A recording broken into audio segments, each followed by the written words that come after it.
السلام علیکم فرینڈس، امید ہے کہ آپ خیریت سے ہوں گے۔ تو دوستو، آج ہم ایک ایسی مسٹری کے بارے میں بات کرنے والے ہیں جو آج تک سالو نہیں ہو سکی۔ 23 جنوری 1955 کی صبح ایک ہائیکنگ ٹیم سائبیریا کے علاقے یورل ماؤنٹین رینج پر ہائیکنگ کے لیے جاتی ہے۔ یہ ایک ایسا ڈینجرس ماؤنٹین ہے جہاں کے ارد گرد کے لوگ اس کو دی ماؤنٹین آف ڈیڈ کے نام سے جانتے ہیں۔ اس ہائیکنگ ٹیم میں 8 لڑکے اور 2 لڑکیاں موجود تھیں اور ایگیوف ڈیلوٹ ان کا گروپ لیڈر تھا۔ انہوں نے اپنے پاس کیمرہ اور ایک رجسٹر رکھا ہوا تھا جس پہ وہ پل پل کی خبر لکھ رہے تھے۔ انہوں نے اگلے دن بس میں، ٹرینز میں اور گھوڑوں پر سفر کیا اور آخرکار پیدل سفر طے کر کے وہ اس ماؤنٹین پر پہنچ گئے۔ وہ اپنے ساتھ ہونے والے ایک ایک پل کی خبر اس رجسٹر میں لکھ رہے تھے اور کیمرہ میں کیپچر کر رہے تھے۔ آخرکار لمبا سفر طے کرنے کے بعد وہ 1 فیب کو پہاڑ کے باٹم پر پہنچ جاتے ہیں اور وہاں پر کیمپ لگاتے ہیں۔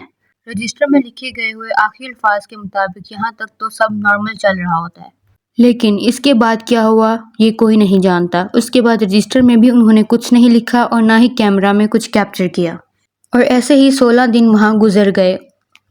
جب ہائیکرز کے گھر والے اور دوستوں کو پریشانی ہوئی تو انہوں نے ان سے کانٹیکٹ کرنے کی کوشش کی، لیکن ان کا کوئی جواب نہیں مل رہا تھا۔ اتنے دن گزر جانے کے بعد انہوں نے ایک اور سرچ ٹیم تیار کی جو ان ہائیکرز کو جا کر سرچ کرے گی۔ ایک والنٹیئر کا گروپ 26 فیب کو ان کو ڈھونڈنے کے لیے نکل پڑا۔ وہ جیسے ہی پہاڑ کے باٹم پر پہنچتے ہیں تو کیا دیکھتے ہیں کہ کیمپ کی حالت نہایت خراب ہے اور سامان بکھرا ہوا ہے۔ لیکن ایک نہایت سٹرینج بات یہ تھی کہ کیمپ اندر کی طرف سے پھٹا ہوا تھا اور اندر کا سامان سب مینج ہی پڑا ہوا تھا۔ دوستو، سوال یہ اٹھتا ہے یہاں کہ آخر کیمپ اندر سے کیوں پھٹا ہوا تھا؟ کیا اندر کوئی ان کو ایمرجنسی تھی، یا کوئی جنگلی جانور کے آنے کا خدشہ تھا، یا کوئی برف کا طوفان؟ اس ٹیم نے اگلے دن ہی ہائیکرز کی تلاش کرنا شروع کر دی۔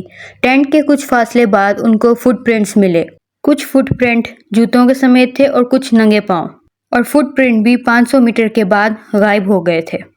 ٹیم ڈائریکشن میں آگے بڑھی تو انہیں 2 لاشیں جمی ہوئی ملی اور ان لاشوں کی حالت کافی ناساز تھی، اور اگلے 2 مہینے بعد 3 اور لاشیں برف میں دبی ہوئی ملی۔ اب یہاں خیال یہ بھی آتا ہے کہ وہ ہائیکرز سردی کی وجہ سے مر گئے یا کسی جنگلی جانور کے اٹیک کی وجہ سے۔ سردی سے مرنے کا خیال اس لیے آ رہا ہے کیونکہ وہاں -30 ڈگری سینٹی گریڈ ٹیمپریچر تھا۔ مرے ہوئے ہائیکرز کے کپڑے بالکل نارمل تھے، نارمل ٹی شرٹ اور پینٹ پہنی ہوئی تھی۔ انہوں نے سردی کا کوئی انتظام نہیں کیا ہوا تھا، اس لیے یہ کہنا ممکن بھی ہو سکتا ہے کہ وہ شاید سردی کی وجہ سے مر گئے۔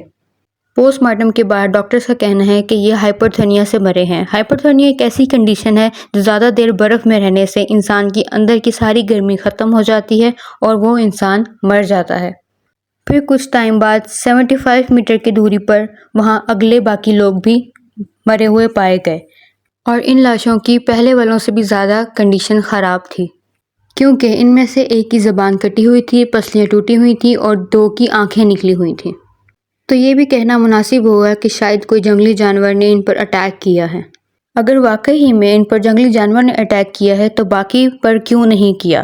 ایسے بہت سے سوالات ابھی بھی منڈلا رہے ہیں، لیکن ان کا جواب آج تک نہیں مل سکا، اور آخرکار یہ کیس 28 مئی کو کلوز کر دیا گیا۔